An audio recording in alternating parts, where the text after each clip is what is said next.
memulai pelajaran, kita berdoa dulu ya. Silakan ketua kelas atau siapa yang mewakili, kita berdoa dulu ya. Oke, silakan. Siapa Anda? Sudah mulai. Sudah selesai. Ya. Seperti biasanya, silakan salah satu memimpin untuk menyanyikan lagu nasional.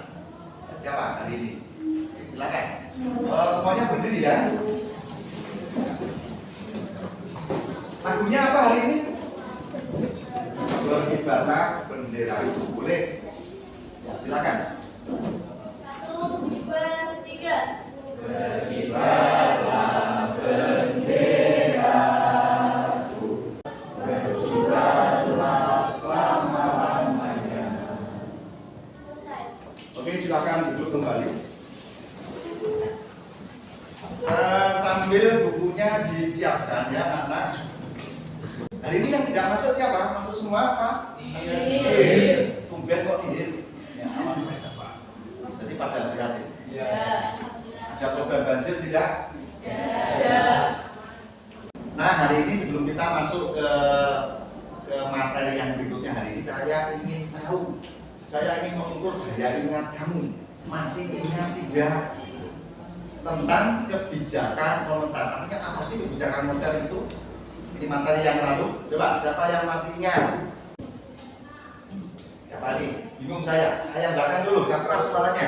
Apa kebijakan moneter? Kebijakan untuk mengatur jumlah uang yang beredar di masyarakat. Nah, betul sekali, adalah kebijakan untuk mengatur peredaran uang di masyarakat. Jadi, kenapa sih uang harus diatur?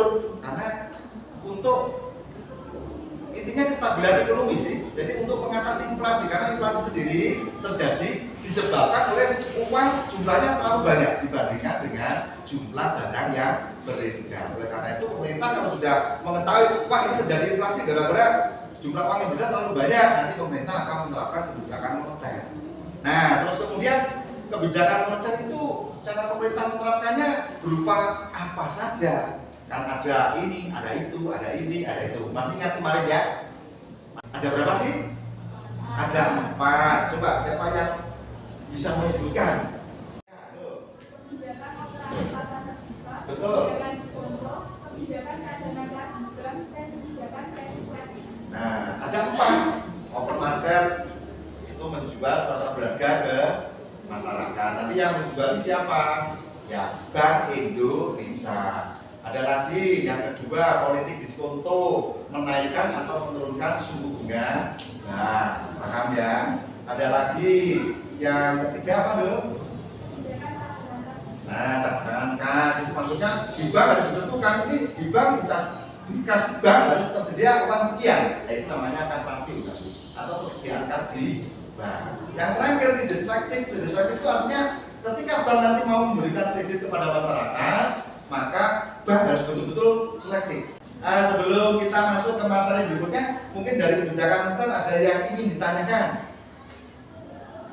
Tidak ada? Berarti sudah jelas ya?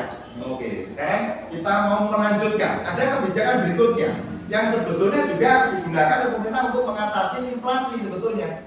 Tuh, yaitu kebijakan fiskal. Nah, sekarang coba perhatikan papannya. Nah, jadi hari ini kita melanjutkan materi yang kemarin.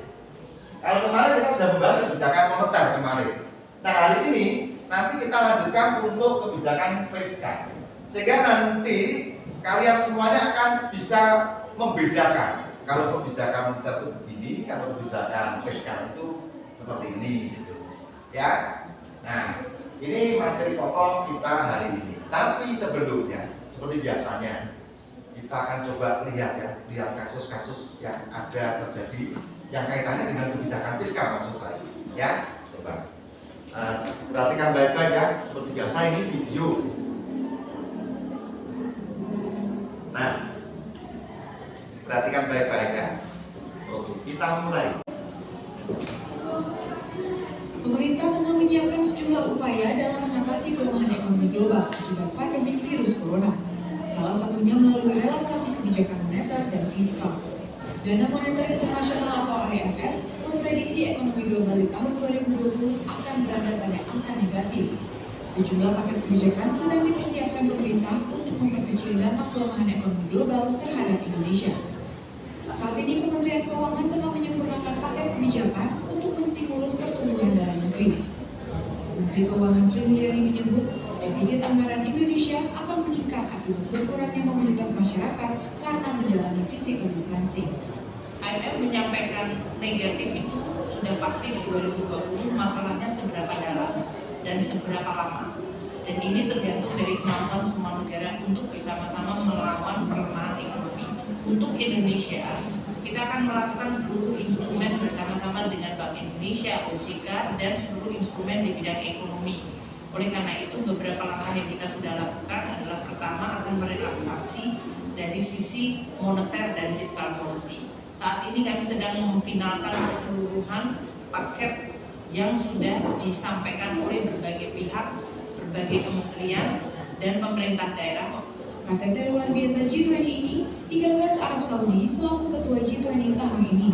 Sambutan Raja Salman bin Abdul Aziz Al Saud membuka KTT ini sekitar pukul 15 waktu Arab Saudi atau 19 waktu Indonesia Barat. Sebanyak 20 negara anggota G20, 7 negara undangan, 9 organisasi internasional, dan 2 organisasi regional mengikuti KTT luar biasa G20 ini. Dalam pertemuan ini, Presiden Joko Widodo berdiskusi secara virtual dengan para pemimpin negara anggota G20 dan anggota terkait lainnya, diantaranya PBB, WHO, Bank Dunia, dan IMF. Presiden Jokowi didampingi Menteri Luar Negeri Retno Marsudi dan Menteri Keuangan Sri Mulyani. Apa yang kamu lihat tadi? Apa? Jurus pemerintah menangani corona. Oke, ya, tadi sudah ditayangkan juga ya, ada keterangan teks seperti itu. Yang lainnya, oke. Melihat apa tadi? Kebijakan pemerintah menghadapi corona. Kebijakan pemerintah menghadapi corona. Ya, termasuk betul. Ada lagi mungkin? Apa itu? Pandemi COVID dan perekonomian Indonesia. Oh, dampak pandemi. Memang COVID kemarin luar biasa tadi. Jadi dampaknya sampai kita aja diliburkan kan begitu. Kamu seneng nggak? Nggak seneng ya? Iya, nggak dapat uang saku itu masalahnya percaya. Masalahnya di situ, gitu ya. Nah, jadi masalah yang tadi dibahas di video ini yaitu tentang apa ya? Kebijakan pemerintah untuk menghadapi dampak pandemi COVID-19. Ya, kebijakan pemerintah untuk menghadapi pandemi. Menerapkan kebijakan moneter dan kebijakan fiskal untuk memulihkan perekonomian Indonesia dari dampak COVID-19. Oh gitu. Jadi ya. Tadi disebutkan juga ya. Jadi kebijakan pemerintah untuk mengatasi pandemi. Nah, kebijakan yang bisa diambil apa? Tadi sempat disebutkan kan tadi ada 2 kebijakan, yaitu moneter dan fiskal. Nah, seperti biasanya nantinya silakan didiskusikan bersama kelompok kalian seperti biasanya. Kelompoknya nggak usah berubah ya, biar lebih seru. Maksudnya biar sama seperti kemarin. Ini termasuk tujuan belajar kita hari ini. Intinya begitu. Yang pertama, nanti coba kamu cari tahu tentang tujuan dan fungsi kebijakan fiskal itu apa nanti. Tujuan dan fungsi kebijakan fiskal. Jadi artinya pemerintah itu kenapa sih kok susah payah harus menerapkan kebijakan fiskal? Untuk apa gitu? Nah, nanti silakan dicari tahu ya bersama teman-temannya di kelompok kalian. Kemudian yang berikutnya, sekaligus nanti silakan mencari tahu tentang komponen dan jenis kebijakan fiskal. Jadi berupa apa nanti cara-cara pemerintah nanti di dalam menerapkan kebijakan fiskal. Nanti silakan bolehlah melihat dari tayangan YouTube melalui HP kamu hari ini juga boleh. Kamu buka buku kamu boleh, ada pasti ada. Nah, kemudian dampak dan peran kebijakan fiskal, dalam perekonomian. Setelah nanti artinya begini, setelah nanti pemerintah menerapkan ini, dampaknya bagaimana terhadap perekonomian? Dan peran kebijakan fiskal ini dalam perekonomian seperti apa nanti? Pasti nanti akan kalian temukan, paham ya? Tapi tema diskusi. Nah, sebelum kalian saya arahkan ke kelompok masing-masing, mungkin ada pertanyaan terkait dengan tujuan pembelajaran kita hari ini. Ada tidak? Sementara nggak ada? Oke, sekarang seperti biasanya silakan kamu bergabung dengan kelompok kalian. Ya. Tuh, silakan gercep gerak cepat. Oke, saya akan membagi KPD masih sama seperti kemarin. Jangan lupa yang kolom pertama ini nanti diisi kosakata yang kamu asing ditulis di sini, kemudian dijelaskan artinya juga. Jadi untuk menambah pengetahuan kalian sekaligus untuk menyelesaikan atau mengatasi minat literasi kamu itu yang rendah. Tuh ya. Jadi biar kamu itu rajin baca-baca gitu maksud saya. Oke, ini saya bagi, nanti langsung silakan dikerjakan diskusinya ya. Mungkin ada yang didiskusikan dengan saya, mungkin ada apa, masalah apa? Dampak dari kebijakan fiskal yang begini. Kebijakan fiskal nanti kan sebetulnya mengatur juga, jadi ekspansif atau kontraktif. Jadi mengatur pengeluaran dan penerimaan negara. Intinya dua ini. Nah, terus kemudian dampaknya di dalam perekonomian bagaimana? Ya, kita tinggal lihat. Ini mau mengatur penerimaan negara, apa mengatur pengeluaran negara. Kalau mengatur pengeluaran negara, dia kembali pengeluaran negara itu kan bisa berupa subsidi, kemudian banyaklah bantuan-bantuan yang lain. Nah, kalau misalkan pemerintah maunya itu memperbesar subsidi, maka dampak yang akan masyarakat rasakan apa kira-kira? Tentunya terkait dengan kesejahteraan. Kalau domestik, berarti kan orang-orang yang ada di wilayah itu, kalau sudah misalkan PNB itu, nation bruto, nation itu kalau kita bicara tentang itu kan nasional terkait dengan kebangsaan. Jadi artinya ini kan kaitannya dengan pendapatan nation bruto, nasional bruto, ini berarti pendapatannya bangsa atau masyarakat yang keturunan Indonesia, bangsa Indonesia itu yang punya pendapatan tidak, caranya dia mendapatkan pendapatan tidak di dalam negeri Indonesia saja. Ada yang menjadi TKI di Malaysia, di Arab, di mana gitu. Kalau kemudian kita diminta untuk coba hitung PNB, produk nasional bruto, berarti kan akan kita hitung itu datanya adalah orang-orang Indonesia baik yang bekerja di dalam negeri maupun di luar negeri. Paham ya? Sudah selesai belum? Bisa mulai tampil. Nah, saya mau tanya, siapa nanti yang tampil presentasinya menggunakan PPT Sopo? 1, 2, 3. Ini tulisan aja. Ini menengah bawah biar tulisan aja. Bisa dimulai ya? Bisa dimulai. Baik, sekarang siapa yang akan kelompok mana maksud saya? Kelompoknya siapa yang mau memulai presentasi? Coba. Ini Kaisa, kelompok 1. Boleh. Yang prestisnya mana prestisnya?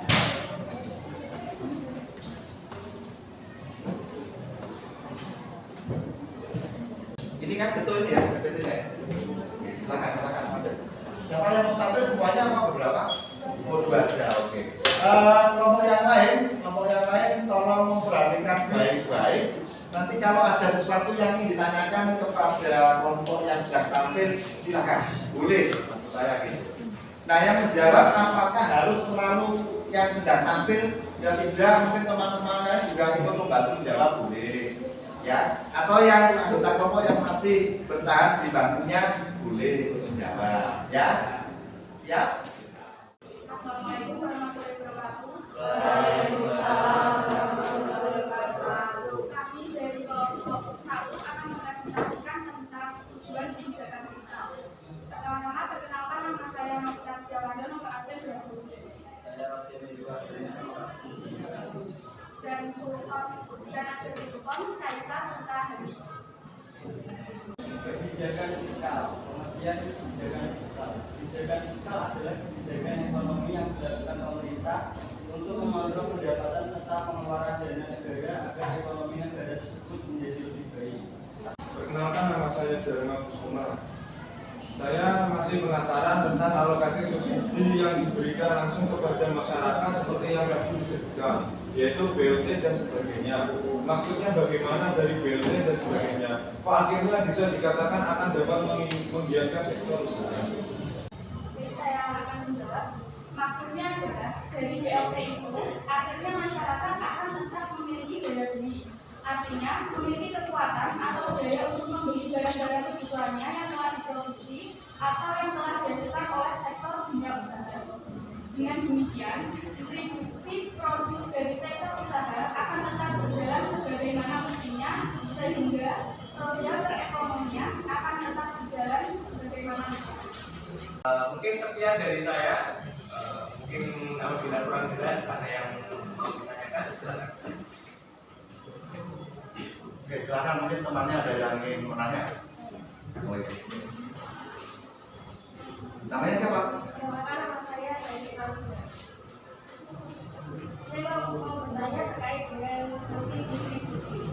Tadi kan disampaikan bahwa fungsi ini terkait dengan cara pemerintah untuk mendistribusikan dananya ke seluruh segmen ekonomi, sehingga pembagian pendapatan nasional dapat lebih merata untuk semua kalangan. Kalau kemudian kita berpikir tentang ini, kondisi keuangan negaranya termasuk minus atau kekurangan, lalu bagaimana cara yang dapat dilakukan oleh negara untuk mewujudkan fungsi tersebut, yaitu mendistribusikan dana ke seluruh segmen ekonomi. Pertanyaan saya, apakah uang negara kita ini akan betul-betul cukup untuk keseluruhan segmen pasar? Saya terima. Jadi untuk pertanyaan yang diajukan oleh Mas Nia tadi, kalau kita bicara cukup atau tidaknya dana anggaran pemerintah, terutama negara kita Indonesia ini, ya mungkin bisa dibilang tidak. Tapi pemerintah pasti punya cara dan punya banyak akal untuk mensiasati hal tersebut. Dengan apa? Dengan contohnya menaikkan pajak. Mohon maaf sebelumnya, mungkin pertanyaan kami ada di luar topik yang Anda sampaikan. Bagaimana pemerintah menerapkan kebijakan fiskal dalam kegiatan ekonomi?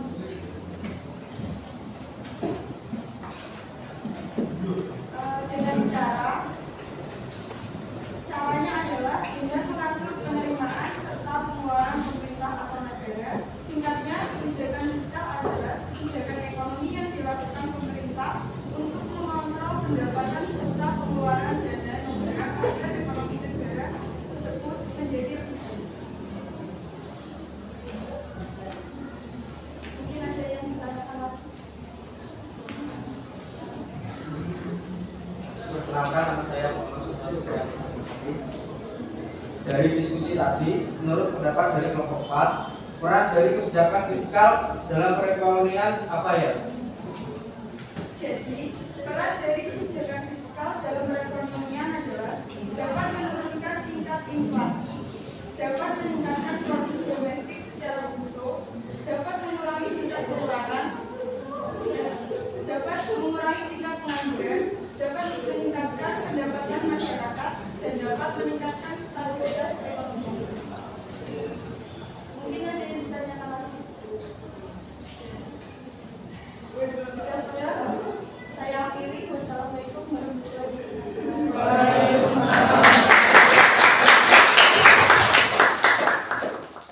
Baik, anak-anak, sekarang konsentrasi ya, konsentrasi ke tempat duduk kelompoknya masing-masing. Sebelumnya tapi kita applause meriah buat kelas kita ya.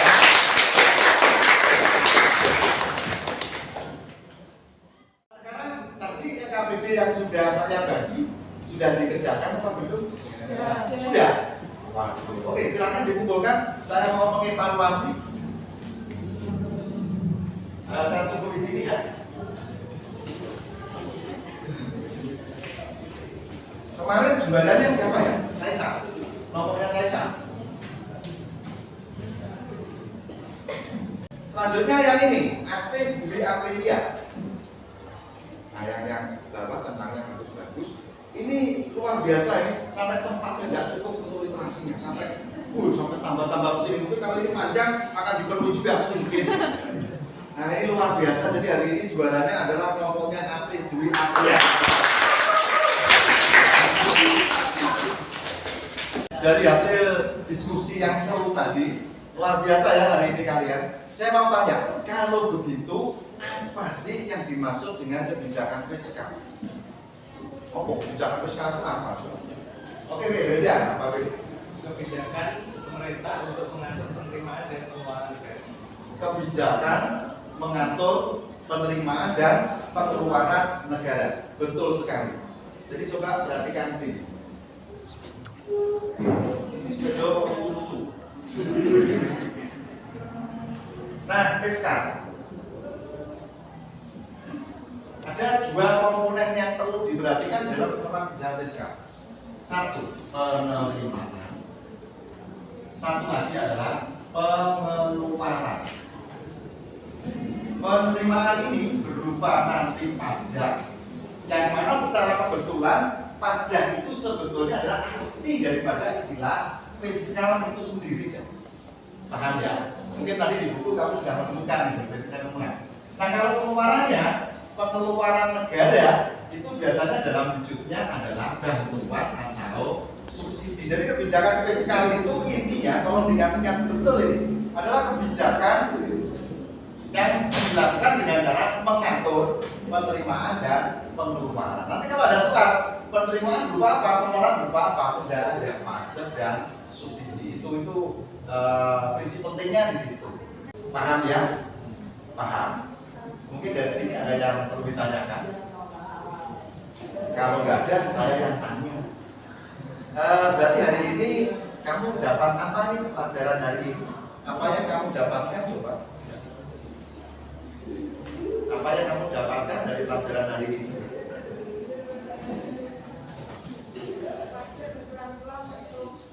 Gimana Melinda? Agak keras?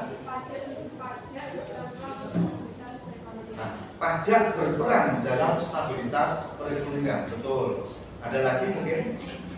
Caisa? Subsidi juga berperan dalam perekonomian. Berarti betul.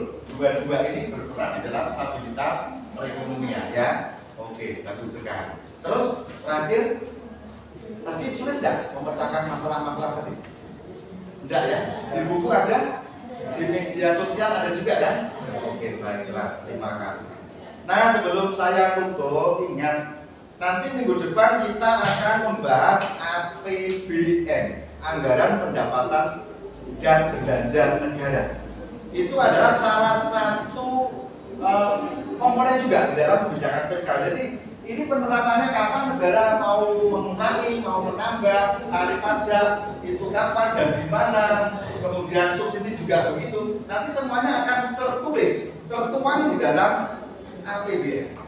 Nah, oleh karena itu nanti di rumah coba dibaca-baca, cari info tentang APBN, kemudian dipelajari sendiri. Nanti minggu depan akan kita bahas di kelas sama seperti ini. Begitu saja. Baiklah, saya ucapkan terima kasih untuk hari ini. Kita ketemu lagi minggu depan.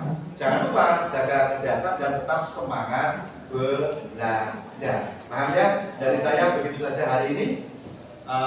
Selamat siang. Assalamualaikum warahmatullahi wabarakatuh.